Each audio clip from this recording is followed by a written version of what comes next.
Well, today I'm back with another trail camera review, and today I have the Victure 20 megapixel HC600. I'm going to do a quick unboxing here for you today, and I'm then going to compare this with the 16 megapixel version that I already have reviewed and tested. I'm then going to put this out in the woods and we're going to do some photo testing with both photo and videos. Before we get into the unboxing, I want to remind you I'll put the timestamp quick links down in the description. If the video gets long, you can simply go down there and jump to whatever part of the video interests you the most. Let's get into the unboxing. So as I mentioned, it's a 20 megapixel resolution, 0.2 trigger speed, 1080 full HD, and 40-piece hidden IR LEDs. So as we open the box, we get a little thank you card from Victure, the user manual, the camera,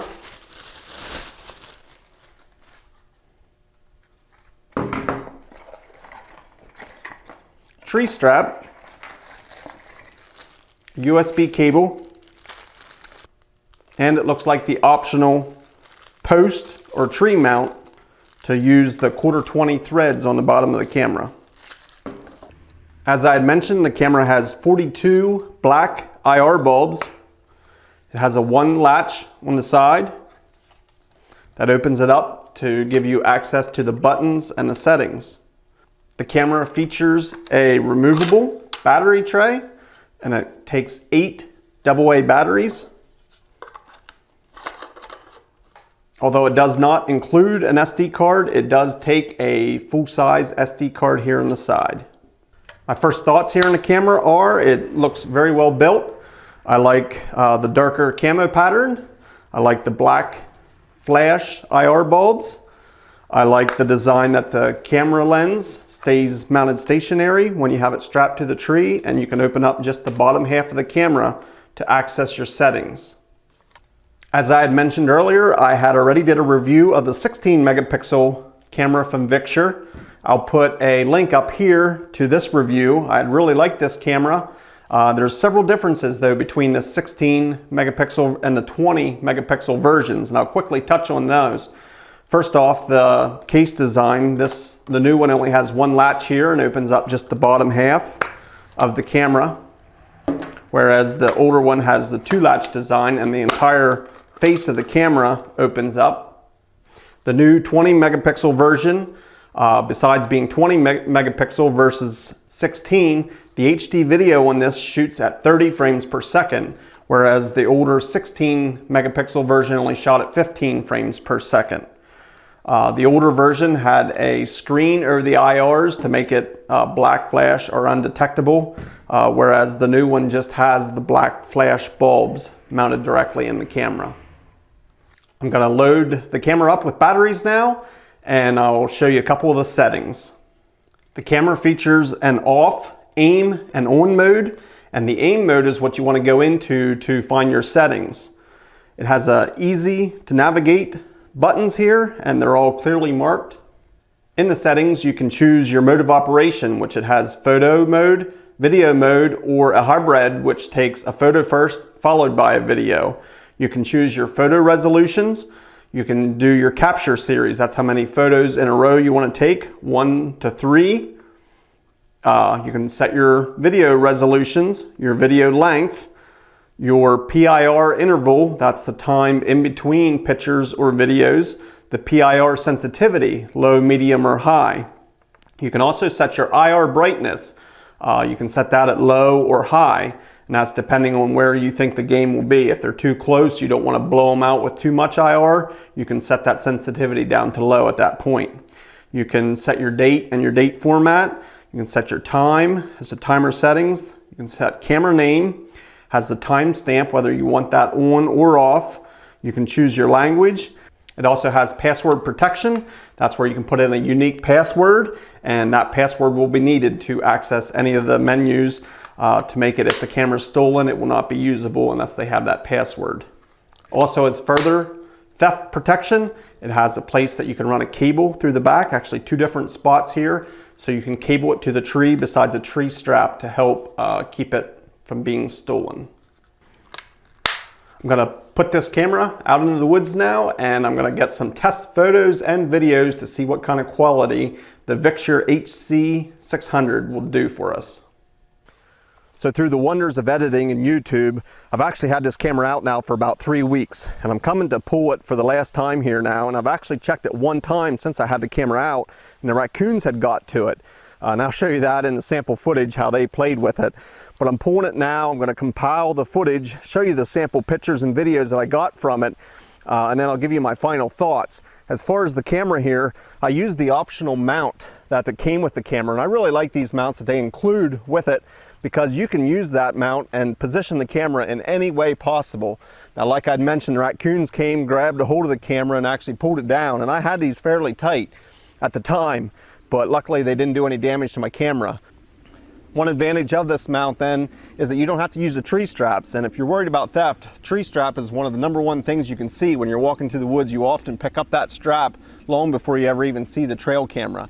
So if you're on private property and can put screws into the tree or onto a wall or post, this mount is a great option. I'm going to pull this camera now, and I'm going to show you the sample footage. I'll give you my final thoughts then on this Victure HC600 camera.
Well, I've done the unboxing. I've went through the menu and showed you some of the setup on this trail camera. I've put it out into the woods and showed you examples of real-world footage and photos that I have got from this camera. It's now time for my final thoughts. Some of the pros on this camera are I like the trigger speed. In that one photo, you could see red-tailed hawk flying through the frame. This camera was able to capture it, and it was a clear photo. The IR at night illuminated the area and the field of view great. You could see the animals from quite a distance away, and even at 20 and 30 yards away, had no trouble illuminating them and seeing exactly what they were. The battery life was good on this camera. I've taken close to 400 videos and photos over the last 3 weeks while I was testing this, and it's still showing full battery life on 8 AA batteries.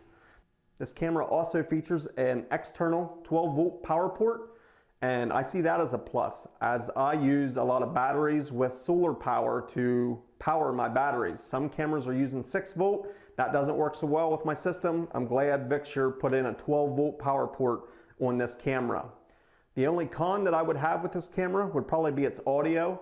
If you're looking for crystal clear, perfect audio with your videos, this camera is probably going to fall a little bit short. Although I would say it's probably average for most trail cameras. This waterproof design, keeping the moisture out, isn't great for letting audio into the microphone. So you're not going to be getting perfect audio with this camera. To wrap this all up, I think if you're looking for a 20 megapixel trail camera that has a ton of options and is budget friendly, this Victure will work perfectly for you. It worked flawlessly for me and I had no issues with it whatsoever. I'll put more information in the description down below. Feel free to check that out. I appreciate you taking the time to watch, and we'll see you in the next video.